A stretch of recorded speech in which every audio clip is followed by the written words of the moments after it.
Well, by the way, if you're just tuning in, I have with me Senior Vice President of Development James Nozar of the JBG Companies. I'm your host, Todd Borwood, and you're listening to Sound Broadcast Network AM 1260 The Answer. So what's JBG stand for? The JBG Companies is our three primary founders, and the firm was founded over 50 years ago.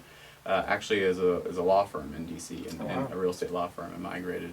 So Ben Jacobs is the J, Donald Brown is the B, and Joe Gildenhorn is the G, and they're all still around. They're retired, but in the office all the time. So. Now, did you know that before your interview? I did. Or after? I did. Well, let's get into a project that we're all familiar with the Washington, D.C. metropolitan area, is the Washington Nats Stadium. Mm-hmm. You're starting to move into that area. Yeah, we are. There's been a lot of build-up in that area over the past 10 or 15 years, really since the stadium became a reality. And we were fortunate enough to win, again through a competitive process, several of the sites that immediately front the stadium on N Street, just to the north gates along Half Street.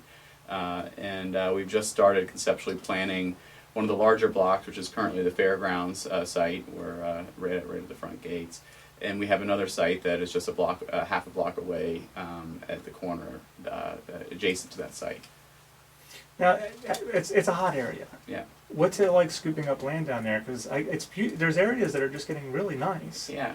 But it doesn't look like a lot of people. Except if there's not a ball game, it doesn't look like a lot of people. Yeah, well, there's 80 some games a year and 40 some thousand folks coming in, and what we really the way we were able to find a lot of value in the site, and the way we think that we'll create a great place is really, again, focusing on that retail environment and creating an entertainment restaurant and retail heavy focused program at the bottom of each of our buildings, which right now again are just parking lots, and building off of some of the great placemaking that's been done by some of our peers in the industry. Forest City's done some great work over in the yards, built some great amenity bases there with several restaurants and breweries and a gym and grocery store. So we're really hoping to build upon that. It's become a much more livable place in the last several years than what it was.